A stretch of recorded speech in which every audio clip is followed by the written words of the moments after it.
Admiral Deho stood before the massive holographic display in the Council's main briefing room. The blue light from the projection made his green skin look darker than usual. Around the circular table sat 12 other beings from different worlds, all members of the Galactic Council's Military Planning Division. Today we discuss target designation Earth-Sol 3, Deho announced, his voice echoing through the chamber. The hologram shifted to show a small blue and green planet spinning slowly in space. This world has been marked for resource acquisition by the Mining Guild. Commander Jin Woo, a younger officer with ambitious eyes, leaned forward in his chair. His species had joined the Council only 50 years ago, and he was eager to prove himself. "What resistance should we expect, Admiral?" Deho touched a control panel, and the hologram zoomed in to show the planet's surface. Cities appeared as tiny dots of light scattered across the continents. Minimal resistance. The dominant species calls themselves humans. They are barely past the primitive stage of development. Dr. Hai Jin, the Council's chief xenobiologist, raised one of her 4 arms. Her insect-like features twitched with concern. "Admiral, I must protest. My preliminary studies show unusual patterns in their behavior. These humans show extreme aggression. Levels compared to other species at similar technological development." "Aggression?" Jinwoo laughed, a sound like grinding metal. "What can primitives do with aggression? Do they throw rocks at our ships?" Several council members joined in the laughter. Deho held up a hand for silence. "Dr. He-jin, please continue. With the briefing data, facts only, not theories." The scientist's mandibles clicked in frustration, but she obeyed. "The humans number approximately 8 billion individuals. They have achieved basic spaceflight using chemical propulsion. Their fastest vessels require months to reach their own moon. They have never traveled beyond their solar system." "Pathetic," muttered Counselor Taemin from across the table. His species had conquered dozens of worlds. "We traveled between stars when our numbers were still in the millions." Hyojin continued. "They have nuclear weapons, but primitive ones. Their energy production is mostly chemical and atomic. No plasma technology, no energy shields, no faster-than-light communication." The hologram changed to show human cities from above. The buildings looked small and crowded compared to the towering structures on Council worlds. Vehicles moved along primitive roads instead of flying through the air. "Their military technology is laughable," Deho added. "Kinetic weapons, that fire metal projectiles, explosive devices, some laser technology, but nothing that could penetrate our shields. Their largest weapons are attached to slow-moving vehicles or fixed positions." Jin Woo studied the display with growing excitement. This would be his first major command, and it looked like an easy victory. "How long do you estimate for complete subjugation?" "Standard protocol suggests 3 planetary rotations," Deho replied. "Show overwhelming force, demand surrender, occupy major population centers. These humans have never seen advanced technology. They will submit quickly." "What about their governments?" asked Counselor Youngmi. "Do they have a unified command structure?" "No," Hye-jin answered, though her tone remained worried. "They are divided into nearly 200 separate nations. They fight among themselves constantly. No central authority exists to coordinate resistance. This news brought more laughter from the council members. A divided enemy was a weak enemy. Species that fought themselves never presented serious threats to the council. Perfect, Jinwoo said. We can negotiate with each group separately. Turn them against each other if needed. Daeho nodded approvingly. Commander Jinwoo, I am assigning you to lead this operation. 50 ships should be more than sufficient. Standard peacekeeping fleet composition. Jinwoo's chest swelled with pride. 50 ships was a substantial force, enough to conquer most. Civilized worlds. Against primitives, it was massive overkill. But the Council liked to be thorough. What resources does the planet offer? Taemin asked. The hologram shifted to show mineral composition data. Abundant water, rich mineral deposits, diverse biological specimens. The mining guild estimates 700 years of profitable extraction. And the natives? Youngmi inquired. Relocation to designated reservation zones. Daeho answered matter-of-factly. Standard procedure. The humans can keep small portions of their world. They might even be useful as a labor force once properly trained. Dr. Hai-Jin shifted uncomfortably in her seat. Admiral, I really must insist you review my complete psychological profile of this species. Their history shows patterns that concern me greatly. Doctor, Daeho's voice carried a warning tone. You have provided the relevant tactical data. Speculation about primitive psychology is not needed for this operation. But, Admiral, they have been fighting wars for their entire recorded history. Every generation has experienced conflict. They have turned violence into an art form. Their military thinking is extremely sophisticated despite their technological limitations. Jinwoo waved dismissively. Ancient history, Doctor. Primitive conflicts between primitive peoples. What does it matter how they fought with swords and spears? Our plasma cannons can destroy their cities from orbit. That is exactly my point, Hyejin pressed on. They are not like other species we have encountered. Most civilizations develop technology first, then occasionally fight. Humans developed fighting first, then added technology. Every technological advance they make gets turned into a weapon. Enough, Daeho commanded. Your concerns are noted and dismissed. This is a simple pacification mission against a pre-space flight civilization. Commander Jinwoo, your fleet will depart in 3 cycles. Standard rules of engagement apply. Jinwoo stood and saluted. Yes, Admiral, I will not disappoint the Council. As the meeting ended and the Council members filed out, Dr. Hyejin remained in her seat, staring at the hologram of Earth. She had spent months studying every piece of available data about humans. Their art, their literature, their history, their wars. What she had found terrified her. These were not ordinary primitives. These were predators who had spent thousands of years perfecting the art of killing their own kind. They had turned warfare into science.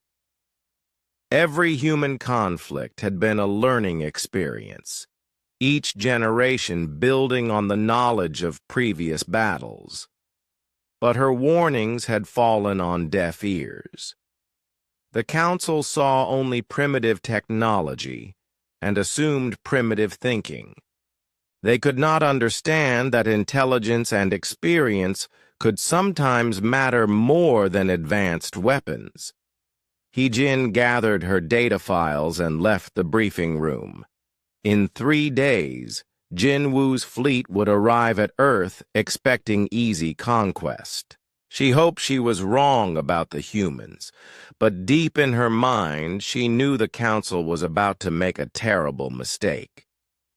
The humans had been watching the stars for centuries, wondering when visitors would come. Now they would find out what happened. When you picked a fight with a species that had turned violence into their greatest skill. Commander Jin-Woo stood on the bridge of his flagship, watching Earth grow larger on the main screen. The blue planet looked peaceful and innocent from space. No defensive satellites were visible. No energy shields protected the world. Just as the briefings had promised, this would be easy. "All ships report ready, Commander," announced his communications officer, Lieutenant Dong Min. "Weapons charged, shields at maximum power." "Excellent." Jin-Woo clasped his hands behind his back, trying to look confident. This was his first major command, and he wanted everything to go perfectly. Begin standard intimidation protocol. Full power display. The 50 ships of the invasion fleet spread out in a threatening formation above Earth's largest continent. Their weapons powered up, creating bright flares of energy visible from the planet's surface. Surely the primitives below would panic at such an overwhelming show of force. "Sir," Dong Min called out, sounding confused, "we are receiving multiple transmissions from the planet." "Already?" Jin-Woo frowned. Most primitive species took hours or even days to respond to first contact. "Put them through." The main screen flickered and showed a human face. The being looked remarkably similar to several council species, though smaller and more fragile. The human had dark hair and wore some kind of uniform. "Greetings," the human said in accented but clear galactic standard. "I am Dr. Subin of the Earth Defense Coordination Center. We have been expecting you." Jin-Woo's mouth fell open. The humans spoke their language. Not only that, but claimed to have been expecting them. This was not in any of the briefing materials. "How? Do you know our language?" Jin-Woo demanded. Dr. Subin smiled. "We intercepted your communications approximately 18 hours ago. Your encryption was quite good, but our quantum computers managed to break it. We have been studying your transmissions since then." "Impossible," whispered the tactical officer, Captain Woo Jin. "Our encryption takes years to break, even with advanced council technology." "Sir," another officer called out urgently, "I am detecting multiple scanning beams from the planet's surface. They are mapping our ships." Jin-Woo felt the first stirrings of unease. This was not how first contact with primitives was supposed to go. "Dr. Subin, I am Commander Jin-Woo of the Galactic Council Fleet. You will surrender immediately and prepare for occupation." The human's expression did not change. "That seems unlikely, Commander. Perhaps we should discuss terms instead. I have some colleagues who would like to join this conversation." The screen split into multiple images. More humans appeared, each introducing themselves with impossible calm. General Tae-young, Military Commander. Admiral Bo-ram, Naval Forces. Minister Min-ho, Diplomatic Corps. Dr. Kyung-soo, Scientific Advisor. "How are you maintaining these communications?" Woo Jin demanded. Our sensors show no advanced technology on your world. Minister Minho answered this time. Commander, we suspect there has been some misunderstanding about our capabilities. Perhaps we should clarify a few things. Dr. Kyung-soo? The scientist human nodded. Commander Jinwoo, your ships are positioned at coordinates that we have been tracking since you entered our solar system 3 days ago. We have been monitoring your approach using gravitational wave detection arrays. Jinwoo felt ice form in his stomach. Gravitational wave detection required extremely advanced technology. The Council had only developed it within the last century. Furthermore, Dr. Kyung-soo continued, we have analyzed the composition and energy output of your vessels. Interesting use of plasma containment technology. We have some questions about your power generation methods if you would be willing to share. They are studying us, Dongmin whispered in horror. The primitives are studying our technology. General Tae-young leaned forward on the screen. Commander, I notice your ships are armed with what appear to be directed energy weapons and kinetic projectiles. Standard military doctrine for space combat, I assume? We would be interested in discussing tactical applications. You know nothing about space combat, Jinwoo snapped. Your species has never fought beyond your own atmosphere. True, the general admitted. But we have been fighting on this planet for thousands of years. Many of the principles remain the Aiki. Same. Supply lines, communication, coordination, targeting priority, psychological warfare. The environment may be different, but war is war. Admiral Bo Ram spoke next.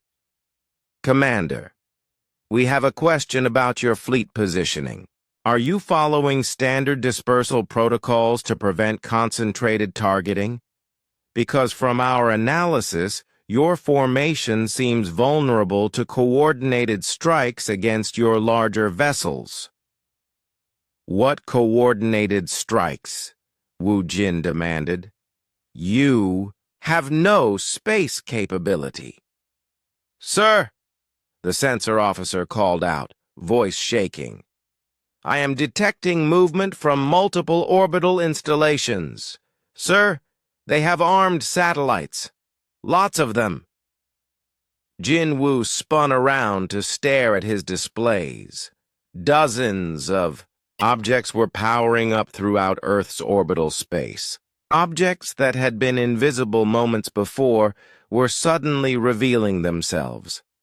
How many? He asked quietly. Still counting, sir. At least 200 confirmed. No, wait. 300. Sir, they are everywhere. Dr. Subin smiled apologetically. Commander, I should mention that we have been preparing for this possibility for quite some time. Ever since we realized we were not alone in the universe, we have been making certain preparations. You knew we were coming? Not specifically, Minister Minho replied. But we knew someone would come eventually. Human history has taught us that when two civilizations meet, conflict is usually inevitable. We decided to be ready. Jinwoo's communications board exploded with incoming signals. Every ship in his fleet was reporting the same thing. They were surrounded. Earth's orbital space was filled with hidden weapons platforms, all of them now targeting the invasion fleet. This is impossible, he muttered. Our intelligence said you were primitive. General Tae-young shrugged. Commander, we may not have faster-than-light travel, but we have been fighting wars since before we could write. Every human conflict has taught us something new about tactics, strategy, and survival.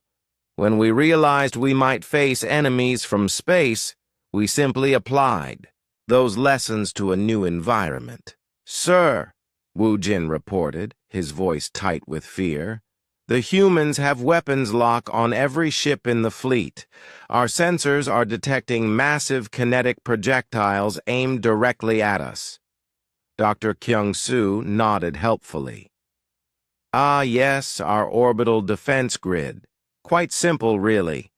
We took the same technology we used to launch supplies to our space stations and modified it to launch other things. Much faster things. At much higher velocities. You turned cargo launchers into weapons? Everything can be a weapon if you think about it correctly, General Tae-young said matter-of-factly. Humans have always been good at repurposing tools for combat situations. Jinwoo stared at the tactical display, watching hundreds of threat indicators surround his fleet. Each red dot represented a weapon capable of destroying his ships. The primitives had turned their entire orbital space into a trap. Commander, Dr. Subin said gently, perhaps now would be a good time to discuss those terms I mentioned. Captain Wu Jin gripped his command chair as his assault ship shook violently. Red warning lights flashed across his bridge, and the smell of burned electronics filled the air. Through the main screen, he could see Earth growing larger as his damaged vessel fell toward the planet's atmosphere. "Report!" he shouted over the noise of failing systems. "Hull breach on Deck 4, his engineer called back. "Life support failing. Main engines offline." "How?" Wu Jin demanded. "How did primitives do this to us?" The attack had started so simply. Commander Jinwoo had ordered the first wave to begin planetary bombardment after the humans refused to surrender. 12 ships had moved into attack position, ready to destroy several major cities as an example. That was when everything went wrong. The humans had not fired energy weapons or launched missiles. Instead, they had thrown rocks, telephone poles, chunks of metal, old satellites, anything they could accelerate to incredible speeds using their modified cargo launchers. "Sir," his tactical officer reported, "I have confirmation from the other assault ships. 7 are destroyed. 3 are falling toward the planet like us. Only 2 made it back to the main fleet." Wu Jin closed his eyes in disbelief. His species had conquered dozens of worlds. They had the most advanced military technology in the galaxy, and they were being defeated by primitives throwing garbage at them. "Sir, incoming transmission from the planet's surface." "Put it through." The screen showed General Tae-young, still calm and professional, despite the battle raging in space above his world. "Captain Wu Jin, this is General Tae-young of Earth Defense Command. Your ship is badly damaged. We can guide you to a safe landing if you wish to surrender." "Never!" Wu Jin snarled. "We do not surrender to primitives." The general shrugged. "Your choice, Captain. But I should warn you that your current trajectory will take you over our eastern defense grid. They have been waiting for targets to practice on."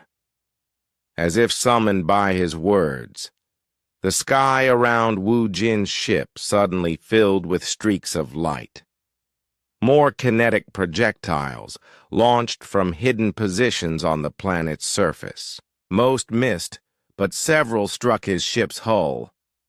"Emergency landing," Wu Jin ordered. "Set us down anywhere safe." "Sir, the humans are broadcasting landing coordinates," his communications officer reported. "They are offering to help us land safely." The irony was overwhelming. The primitives who had just destroyed most of his fleet were now offering to help him survive the crash. Wu Jin had no choice but to accept. Meanwhile, in orbit above Earth, Commander Jin Wu watched his invasion fleet being systematically destroyed. The humans fought like nothing he had ever seen before. They turned everything into a weapon. Communication satellites became kinetic missiles. Space stations opened up to reveal hidden gun platforms. Even their primitive space shuttle looked innocent until it launched a swarm of tiny attack drones. "Sir," reported his sensor officer, "the humans are coordinating their attacks through their global communication network. Every weapon platform on the planet is sharing targeting data." "That is impossible," Jin Wu protested. "No primitive species has that level of coordination." "Sir, they call it the Internet. It appears to be a planet-wide information-sharing system. Every human on Earth can communicate with every other human instantly." Jin Wu stared at his tactical display in growing horror. The red dots representing human weapons were not scattered randomly. They moved with purpose, coordinating their attacks like a single massive organism. The entire planet was fighting as one unit. "Commander," his tactical officer called out urgently, "we have a new problem. The humans have launched ships." "What ships?" "They have no spaceflight capability." "Sir, these appear to be modified versions of their cargo vessels, but they are moving much faster than our intelligence suggested was possible." On the main screen, Jin Wu could see several human spacecraft rising from Earth's surface. They looked crude compared to Council ships, but they moved with surprising speed and agility. "Sir," the communications officer reported, "I am receiving a transmission from one of those human ships." "Put it through." The screen showed a human female in what appeared to be a military uniform. "Commander Jin Wu, this is Admiral Bo-Ram of the Earth Defense Fleet. You are ordered to surrender immediately." "You have no fleet," Jin Wu replied automatically. "We do now," Admiral Bo-Ram said calmly. "These ships were built in our orbital construction facilities over the past several years. We have been preparing for this day." "Impossible. Our intelligence showed no advanced construction capability." "Commander, your intelligence was based on what we allowed you to see. Did you really think we would advertise our military preparations to potential enemies?" Jin Wu felt a chill run down his spine. "You have been planning this? Every human government has been preparing for possible alien contact since we first detected radio signals from space decades ago. We hoped for peaceful contact, but we planned for war." The human ships moved closer, and Jin Wu could see they bristled with weapons. Not energy weapons, but crude kinetic projectiles and what appeared to be modified nuclear warheads. "Sir," his tactical officer whispered, "those nuclear devices, they are much more powerful than our intelligence suggested, and there are so many of them." Admiral Bo-Ram continued speaking. "Commander, we have studied every piece of information about your technology that we could gather from your transmissions. We know your ships use energy shields. Nuclear weapons are quite effective against energy shields when properly configured. You modified your weapons specifically to fight us?" "We modified everything to fight you," the Admiral replied matter-of-factly. "Human engineers have been working around the clock since we first detected your approach. Every factory on Earth has been converting civilian technology for military use.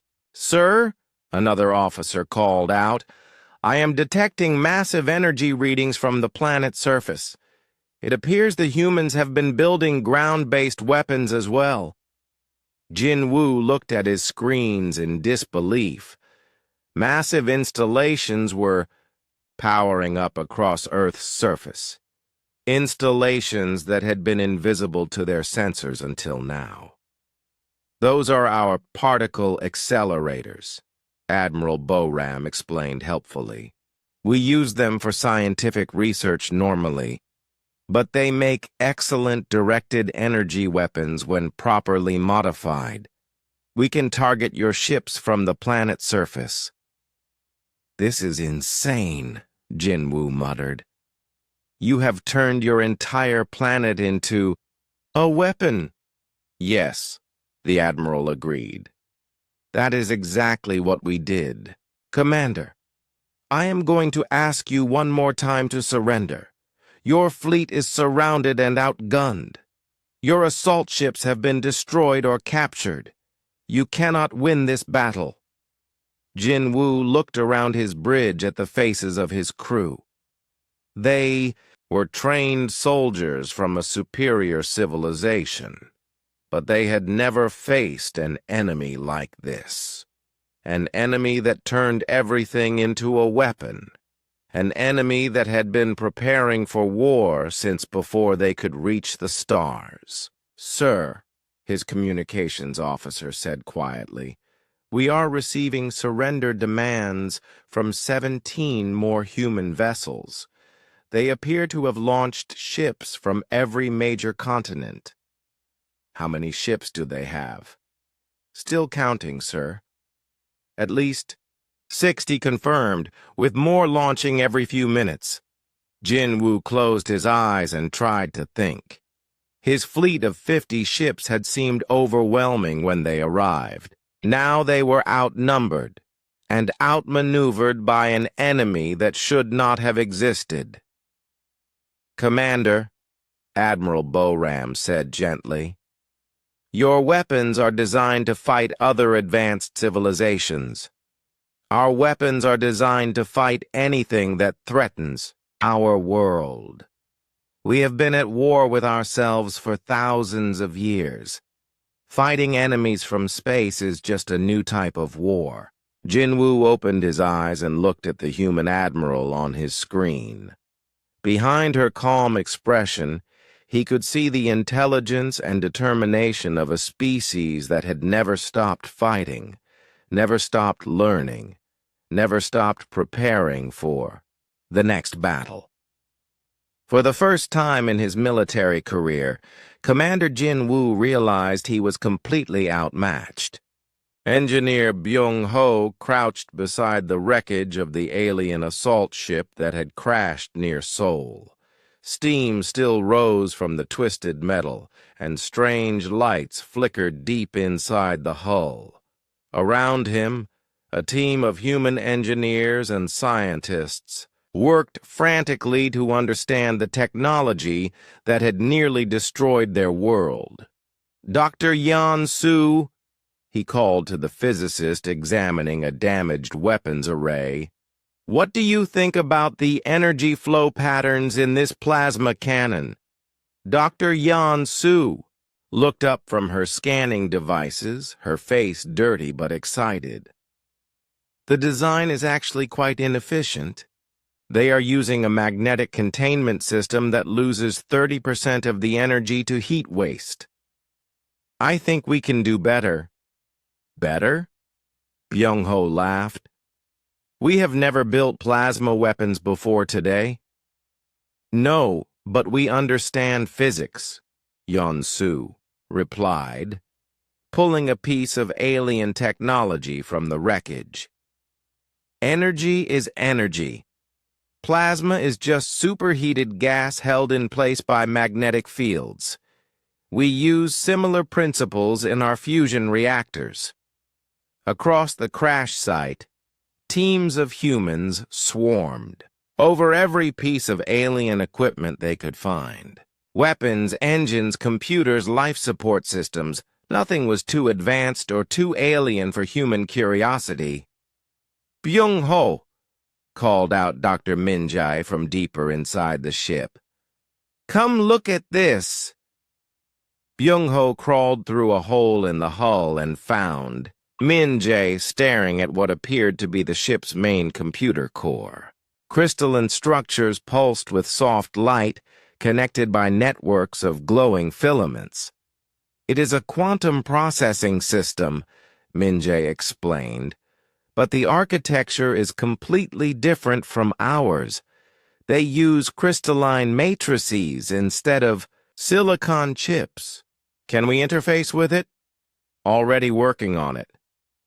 Min-jae held up a tablet computer that he had somehow connected to the alien system with a tangle of cables and adapters. "Their programming language is mathematical, not symbolic. Much more efficient than our code." "What are you finding?" "Everything," Min-jae grinned.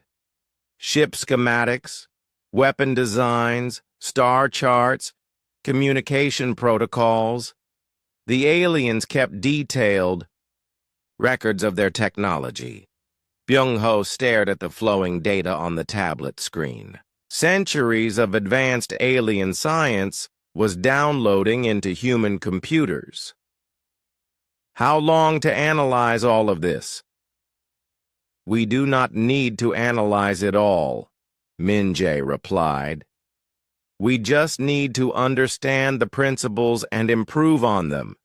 This was happening at crash sites around the world. Human engineers were not just studying alien technology. They were making it better.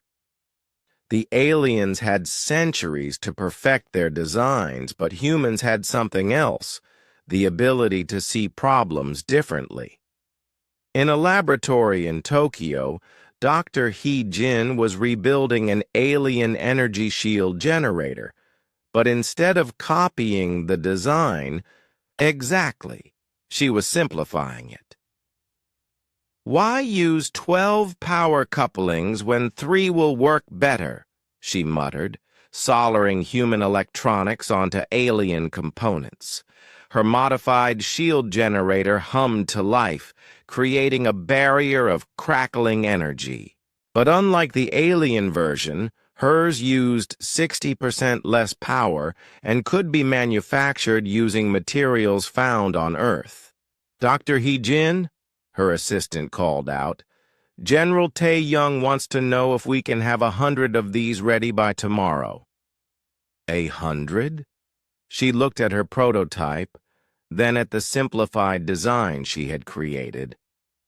"Make it 200, and tell the general we can mount them on anything that moves." Meanwhile, in orbit above Earth, the space battle continued. But now it was the aliens who were confused and outmatched. Commander Jin Woo watched his tactical display with growing disbelief. Human ships were appearing faster than he could count them, and each one was different from the last. "Sir," his tactical officer reported, "the human vessels are using our own technology against us. That ship there has our plasma cannons mounted on a human hull." "How is that possible?" "Sir, I think they are building new ships faster than we can destroy them. Each one incorporates technology from our captured vessels." On the main screen, Jin Woo could see a human ship that looked like it had been assembled from spare parts. The hull was clearly human construction, but alien weapons stuck out at odd angles. Energy shields flickered around jury-rigged power systems. It should not have worked, but somehow it did. "Sir, incoming transmission from that hybrid vessel." The screen showed a human face, but the background was clearly alien technology. "Commander Jin Woo, this is Captain Jae Won of the Earth Defense Vessel Unity. Please surrender now before we have to destroy your flagship." Your ship looks like it was built in a junkyard, Jinwoo replied. Captain Jae-won grinned. It was built in a junkyard. We took parts from your crashed ships and combined them with our construction techniques. Turns out human engineering is pretty good at making things work, even when they should not. That is impossible. Our technology requires precise manufacturing standards. Commander, human engineers have been making impossible things work for centuries. We built machines before we understood the science behind them. We flew aircraft before we fully understood aerodynamics. We used electricity before we understood electrons. Jinwoo shook his head. Your species makes no sense. We do not need to make sense, Jae-won replied. We just need to make things work. As if to prove his point, the human ship fired a weapon that Jinwoo had never seen before. It looked like an alien plasma cannon, but the energy beam was twice as bright and moved much faster than any plasma weapon should. Sir, his weapons officer called out in panic. That plasma beam just punched straight through our shields. How did they do that? Captain, Jae-won answered the question himself. We improved your design, Commander.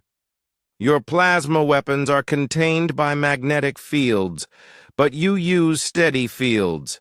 We pulse ours. Much more efficient energy transfer. You improved our technology in a few hours. Human engineers are very good at finding better ways to do things. Jae-won said matter-of-factly.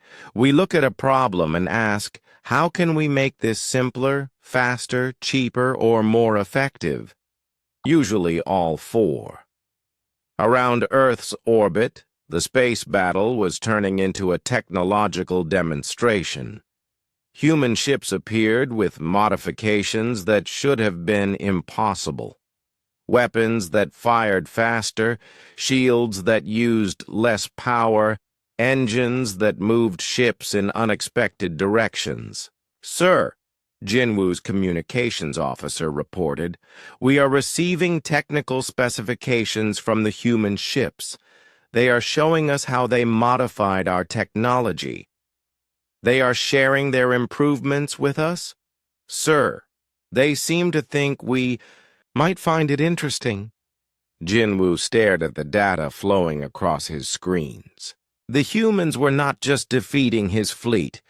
They were teaching him how they did it.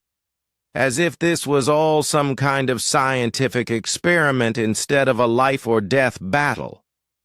Commander, Captain Jae-won continued, we know you were sent here by something called the Galactic Council. We would like to speak with them about establishing diplomatic relations. Diplomatic relations? Jinwoo sputtered. You just destroyed half my fleet. You attacked us first, Jae-won pointed out reasonably.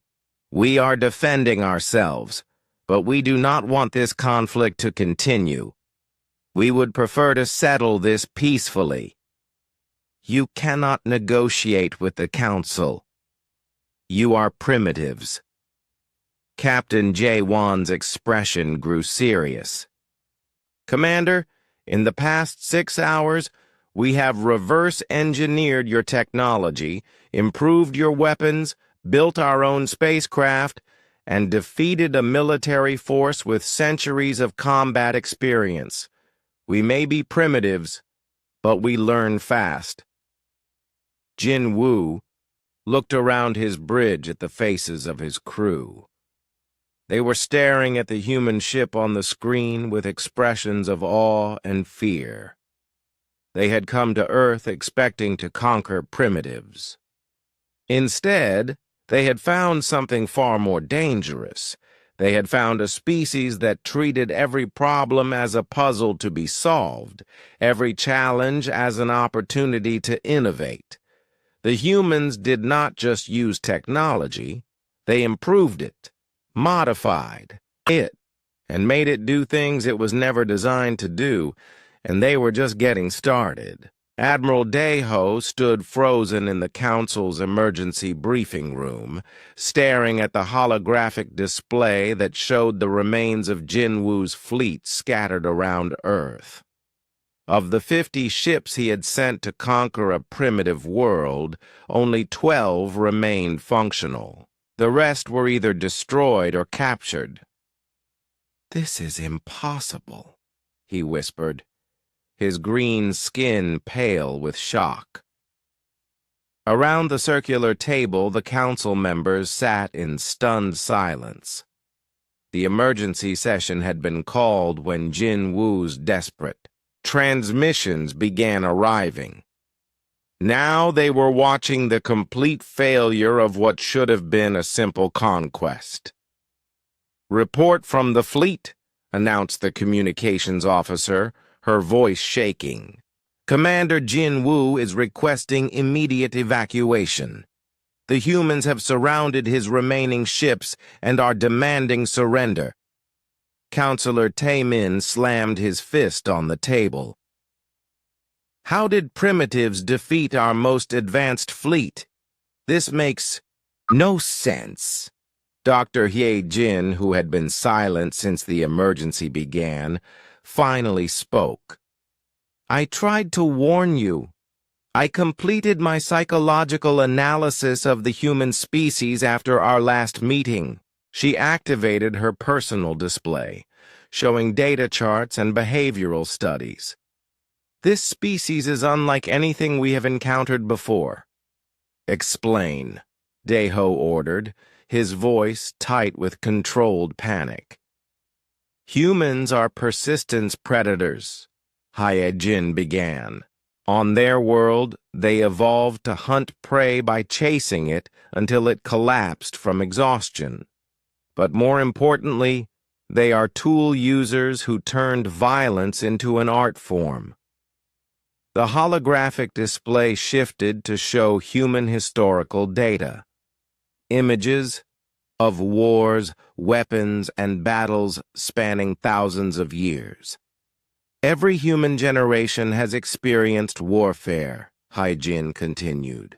"They have been fighting continuously for their entire recorded history.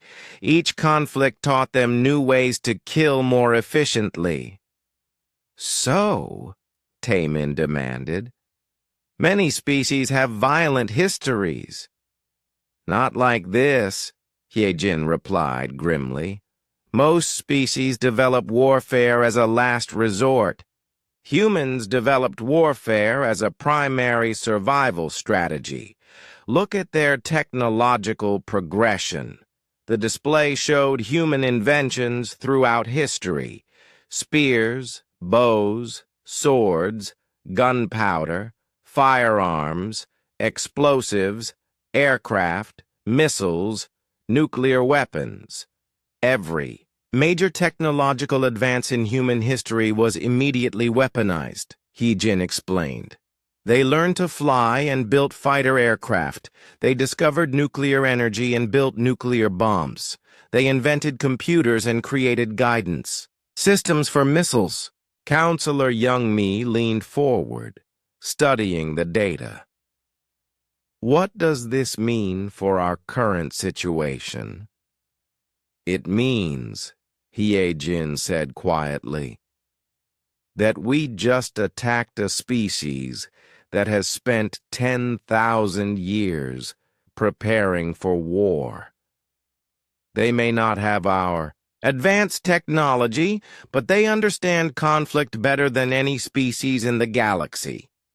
A new alarm sounded, and the communications officer called out urgently.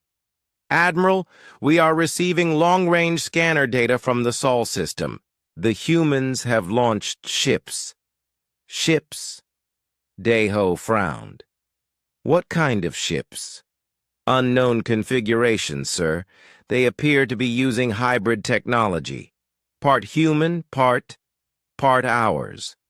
The main display shifted to show grainy images of human spacecraft. accelerating away from Earth. The ships looked crude and improvised, but they were moving fast.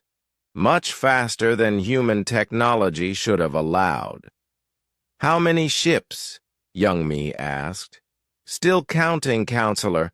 At least 30 confirmed launches in the past hour. Sir, they appear to be heading for Council space." The room fell silent except for the hum of equipment. Admiral Deho felt ice forming in his stomach as he realized what this meant. "They reverse-engineered our faster-than-light technology," he said slowly. "In hours," Haye Jin added. "Commander Jin Woo's transmissions indicate the humans began capturing our ships less than 1 day ago. They have already learned how to build their own spacecraft using our technology." Taemin's voice was barely a whisper. "How is that possible?" "Because," He-Jin replied, "this is what humans do. They take existing technology and improve it.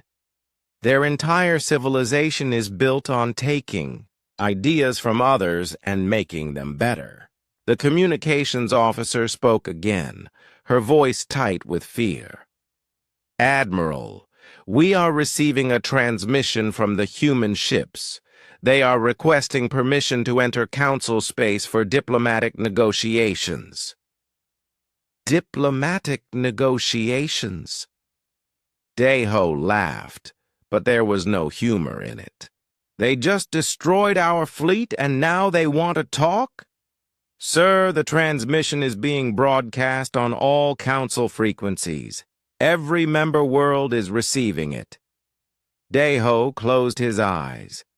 The entire galaxy would know that a primitive species had defeated the Council's military. The political implications were staggering. "Put the transmission through," he ordered. The main screen showed a human face. The being looked calm and professional, wearing what appeared to be a diplomatic uniform. "Greetings, members of the Galactic Council. I am Minister Minho of the Earth Diplomatic Corps.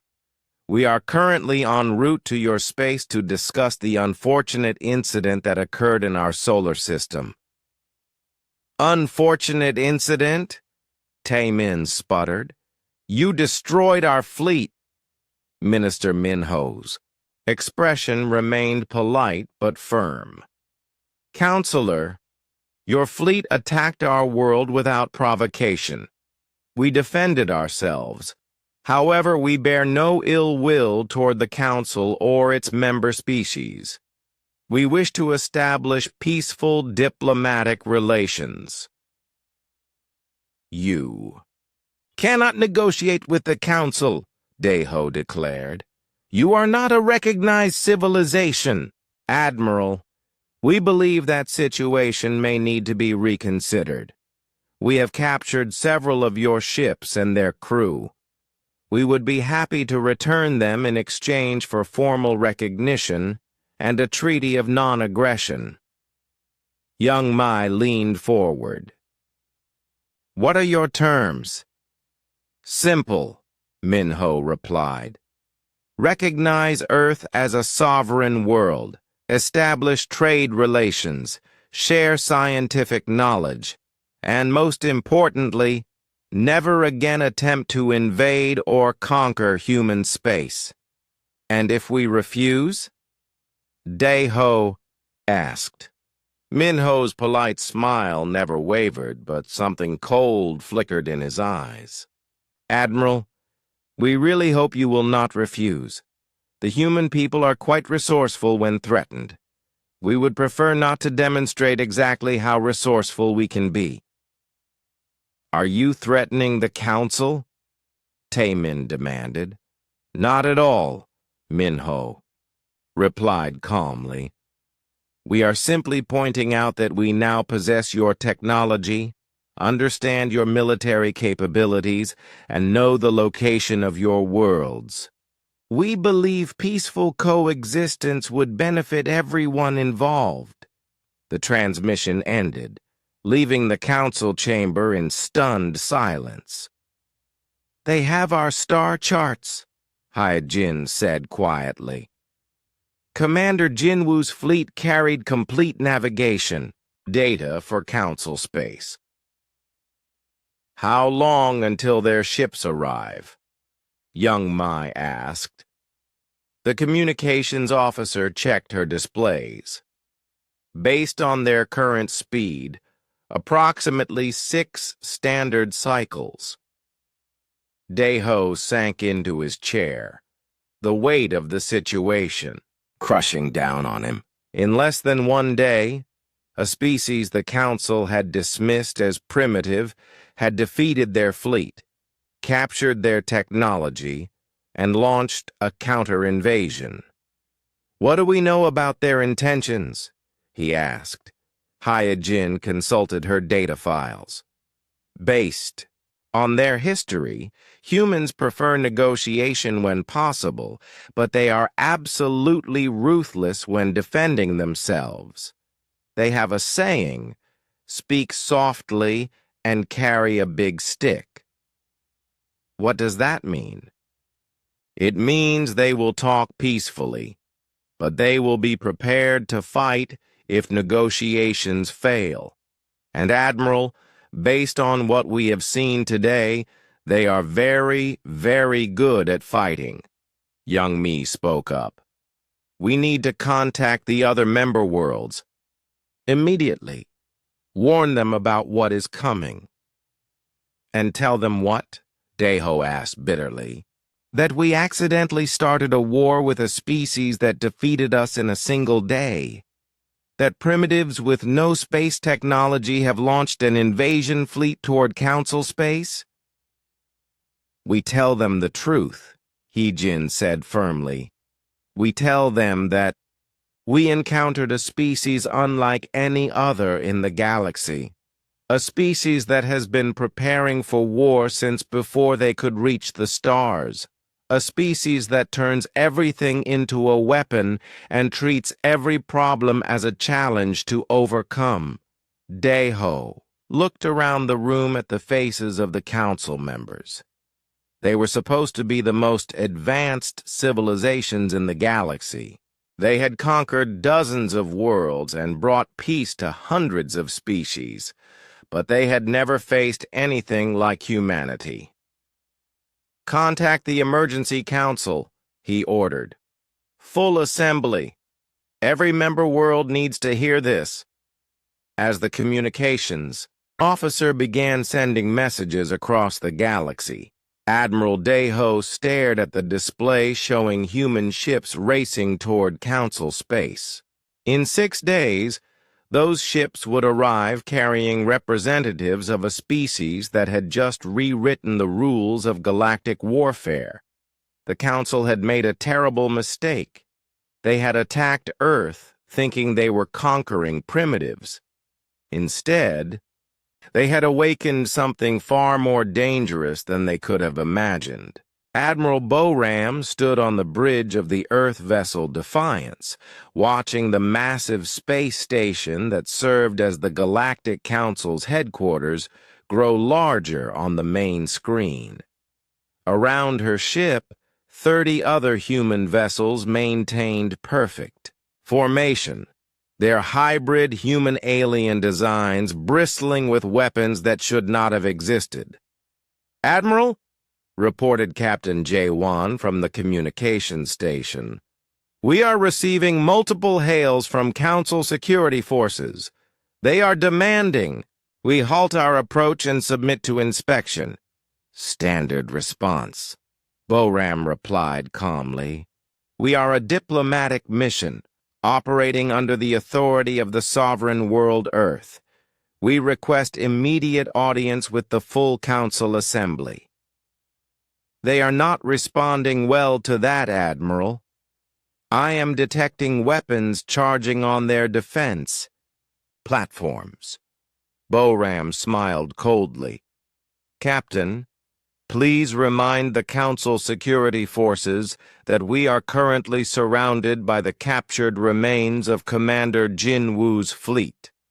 If they wish to discuss our military capabilities, we have several examples. They can examine it was true. Trailing behind the human diplomatic fleet were the 12 surviving ships from Jin Woo's invasion force, now operated by human crews who had spent 6 days learning alien technology. The captured vessels served as both trophies and warnings. "Admiral," called out Dr. Kyung-soo from the science station, "I am detecting massive energy buildups throughout the station. It appears the Council is calling in military reinforcements from across their space." "How many ships?" "Still counting, but at least 200 vessels converging on this location. Admiral, they are treating us as a full invasion force." Boram nodded approvingly. "Good. That means they understand the situation." On Earth, 6 days earlier, the debate had been fierce. Some human leaders wanted to simply defend their world and leave the aliens alone. Others demanded immediate retaliation against the Council worlds. But wiser minds had prevailed. "We do not want to become conquerors," Minister Minho had argued in the emergency session. "We want to become equals." The Council needs to understand that humanity cannot be dismissed or ignored, but we also need to show that we can be reasonable partners. The solution had been elegant in its simplicity. A diplomatic mission backed by overwhelming force. Show the Council that humanity was now a major power, but offer them a peaceful path forward. "Admiral," Captain Jaewon reported, "the Council is responding. They are granting us permission to dock, but they want our weapons powered down." "Tell them our weapons will remain at standby status," Boram replied. "We come in peace, but we are not fools." The massive Council station was an impressive sight. Kilometers long and bristling with docking bays, defense systems, and communication arrays. Representatives from hundreds of worlds lived and worked within its structure. It was the beating heart of galactic civilization. And today, humanity was going to join that civilization whether the Council liked it or not. "Docking complete," reported the navigation officer. "All human vessels secured. Admiral, the Council is requesting that you and Minister Minho report to the main assembly chamber. Immediately." Boram straightened her uniform and checked her sidearm. It was a modified alien plasma weapon, improved by human engineering to be smaller, more efficient, and more reliable than the original, a fitting symbol of what humanity brought to the galaxy. The walk through the Council station was an education in alien diversity. Beings of every shape, size, and color imaginable filled the corridors. Some walked on legs, others floated, and a few moved in ways that defied easy description. But they all stopped to stare at the humans passing by. Word of the invasion attempt had spread throughout Council space. Every being in the galaxy now knew that a primitive species called humanity had defeated a Council fleet and launched their own ships toward the core worlds. Some looked at the humans with curiosity, others with fear, and a few with something that might have been respect. The main assembly chamber was enormous, with seating for representatives from over 300 worlds. At the center sat the Council's ruling body, 12 members representing the most powerful civilizations in the galaxy. Admiral Daeho sat at the head of the table, his green skin pale with stress. Minister Minho stepped forward, his diplomatic training evident in every gesture. Honored members of the Galactic Council, I bring greetings from the people of Earth and an offer of friendship between our species. Friendship? Counselor Taman's voice echoed through the chamber. You destroyed our fleet and invaded our space. Counselor, Minho replied with perfect calm. Your fleet invaded our space first. We simply returned the favor. However, we bear no ill will toward the Council or its members. We seek only recognition and peaceful coexistence. Dr. Hai Jin, sitting at the far end of the council table, spoke up. Minister Minho, our intelligence suggested your species was primitive and warlike. Yet you speak of peace while arriving. With a fleet of warships. Doctor, Minho smiled. Humans have learned over thousands of years that the best way to ensure peace is to be prepared for war. We come armed because we are not stupid, but we offer peace because we are not monsters. Admiral, Deho leaned forward. What exactly are you proposing? Simple recognition, Minho replied.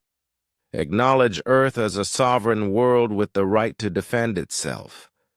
Establish trade relations. Share scientific knowledge. And agree never again to attempt conquest of human space. And if we refuse? Young Mi asked.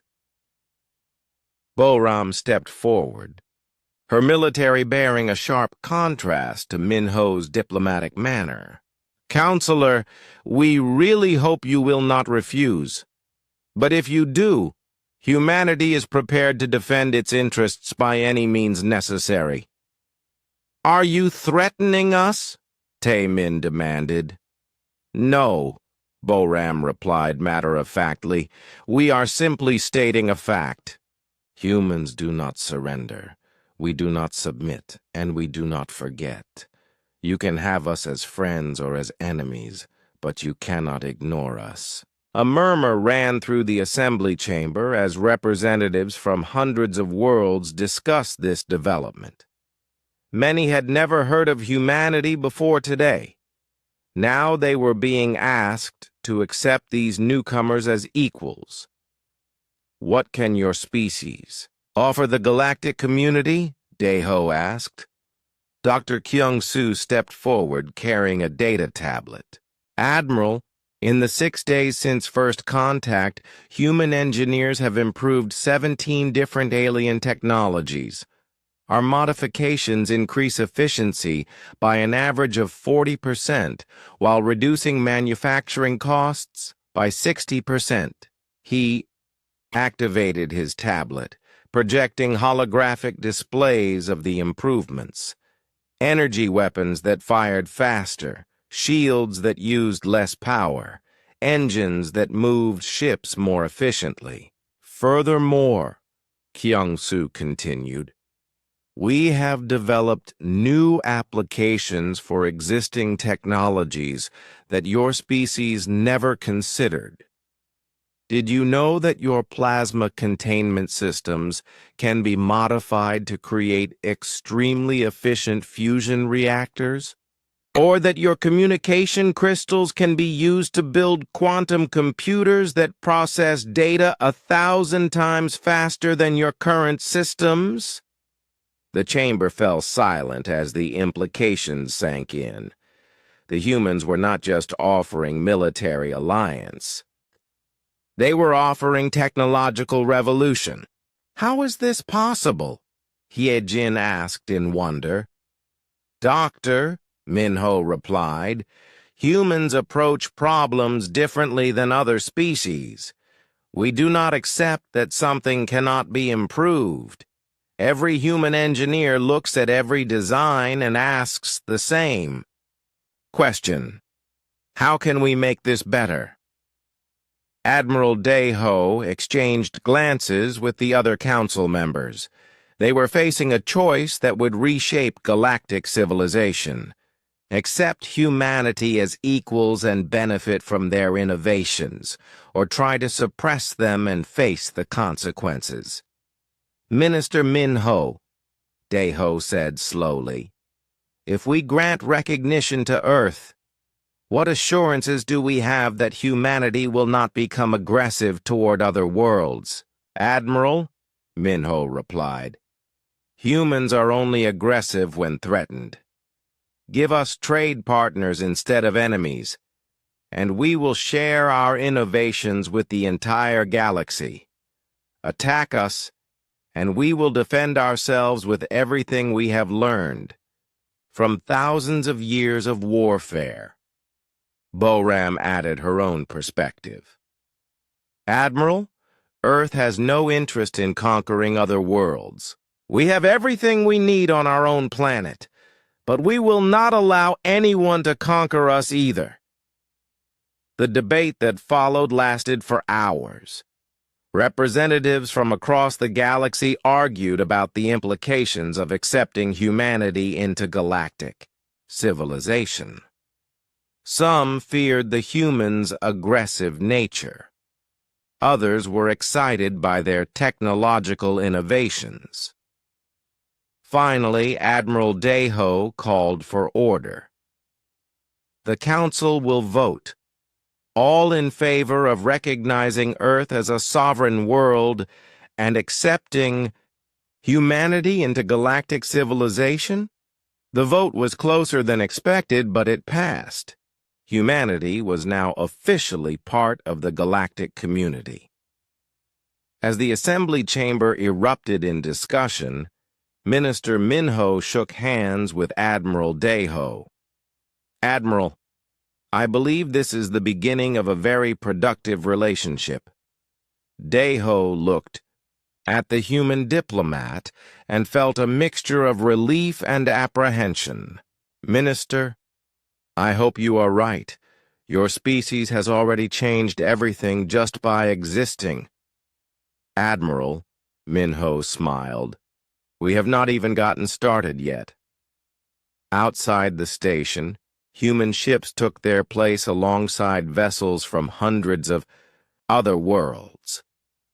The galaxy would never be the same. Humanity had arrived, and they brought with them innovations, improvements, and a determination that could not be ignored.